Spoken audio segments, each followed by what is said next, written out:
और एक बार hands up हो जा कि प्रभु मैंने अपने आप को सिलेंडर कर दिया, अब आप जाने आपका कितना पुरुषार्थ करेंगे। और अगर सचमुच पुरुषार्थ से बदल सकते हो तकदीर को, क्योंकि बदल लिया, ब्रह्म ऋषि बन गए, वशिष्ठ को भी कहना पड़ा आइए ब्रह्म ऋषि। लेकिन पुरुषार्थ का अतिरेक रावण है, एक नई शक्ति पैदा हो गई। विश्वामित्र का चौथापन है, और चौथेपन में जब यज्ञ करने लगे तो जह जब यज्ञ जोग मुनि करही और अति मारीच सुबह हुई डरही।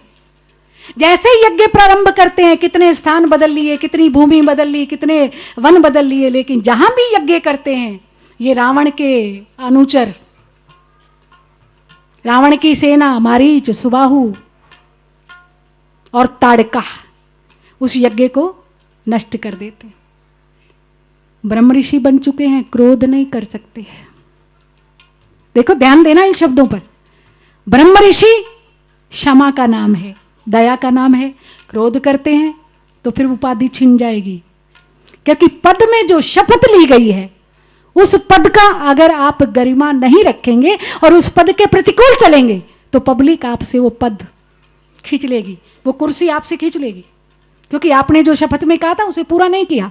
फिर दूसरा कोई आएगा, आप भूतकाल में चले जाएंगे, है ना। तो पद की गरिमा है, ब्रह्म ऋषि कहलाए, टिकट है, क्रोध नहीं कर सकते। अब तीसरी शक्ति पैदा हो गई बीच में, रावण के भेजे हुए अनुचर हैं, यज्ञ नष्ट कर देते हैं। और तब विश्वामित्र को पहली बार आभास हुआ कि सब कुछ पुरुषार्थ से नहीं बदला जा सकता।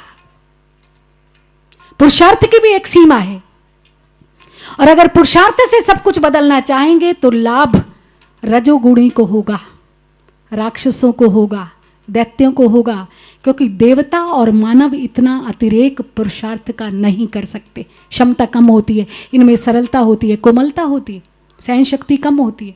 इसलिए तो हिरण्यकश्यप जैसे, रावण जैसे लोग परम शक्तियों के स्वामी हो जाते हैं, और देवता बेचारे छिप छिप करके गुफाओं में बैठे रहते हैं। और अंततः उन्हें, लेकिन उनकी सबसे बड़ी समझदारी है, सबसे बड़ा ज्ञान है, भक्ति है, कि वो सदैव परमात्मा का आश्रय ग्रहण करते हैं, और उनका बाकी का सारा काम कौन पूरा करता है? कभी राम जी, कभी कृष्ण जी, कभी भोलेनाथ, कभी भगवान श्रीमन नारायण विष्णु। आप आराम से खराटे भर के गुफाओं में सोते हैं, करो। मैं क्यों चिंतो साइया, मम चिंते का होए, और मेरी चिंता सो करे, आगे पीछे जो है, मेरे आगे पीछे दाएं बाएं जो है मेरी चिंता वो करेगा, मैं क्यों करूं। आज पहली बार गादी तने मन चिंता व्यापी, और हरि बिनु मलहीन निश्चर पापी। हरि बिना नहीं मर सकते।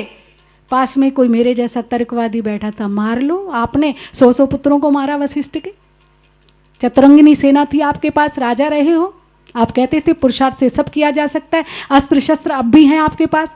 और एक बात और रहस्य मैं आपको बताऊं कि राम जी ने जिस दिव्य अस्त्र से ताड़का को मारा, वो दिव्य अस्त्र विश्वामित्र ने ही राम जी को दिया।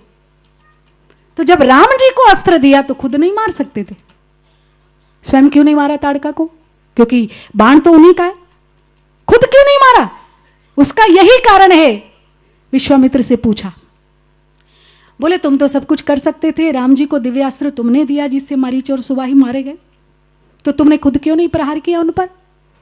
तो विश्वामित्र की आंखों में अश्रुपात होने लगा। बोले मैं भी मार सकता था, पर अब मेरा चौथापन है।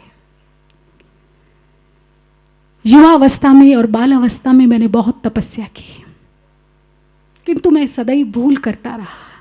पहली बार मैंने 10,000 वर्षों तक तप किया, और वो तप मेरा त्रिशंकु के लिए स्वर्ग बनाने में नष्ट हो गया। त्रिशंकु की कथा आती है, नहीं सुना पाएंगे, समय का अभाव है। दूसरी बार फिर मैंने तपस्या की, हजारों वर्षों तक। मेरे सामने आकर मेनका खड़ी हो गई, और मेरा वो तप भी नष्ट हो गया। फिर हजारों वर्षों तक तप किया, वशिष्ठ के साथ झगड़े में उसके 100 पुत्रों को मारने में मेरी तपस्या 3 पन खत्म हो गए।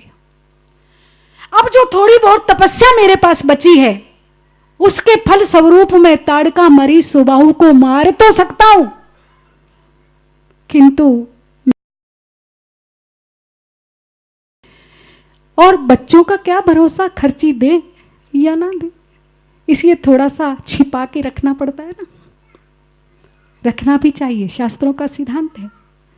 क्या भरोसा बच्चों का, बुढ़ापे में कुछ मन करे, वृद्ध अवस्था में कुछ मन करे, दान करने का, पुण्य करने का, यज्ञ करने का, और बालकों से हाथ फैलाकर मांगे और उन्होंने दुत्कार दिया तो पहली तपस्या नष्ट हो गई मेरी वशिष्ठ के साथ झगड़े में, दूसरी तपस्या मेरी नष्ट हो गई त्रिशंकु के लिए स्वर्ग बनाने में, वशिष्ठ को नीचा दिखाने में, और तीसरी बार तपस्या मेरी नष्ट हो गई मेनका के चक्कर में। कभी पद प्रतिष्ठा, कभी कीर्ति, कभी द्वेष, कभी राग, कभी कंचन, कभी कामनी, सदैव मेरी तपस्या को नष्ट करती रही।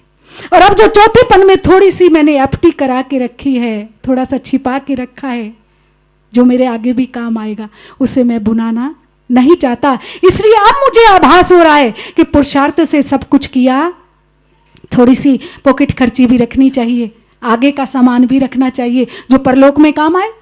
इसलिए अब चिंता होने लगी है मुझे कि ये काम मैं कर तो सकता हूं, कर तो लूंगा, लेकिन मेरा ये करंट खाता बिल्कुल साफ हो जाएगा।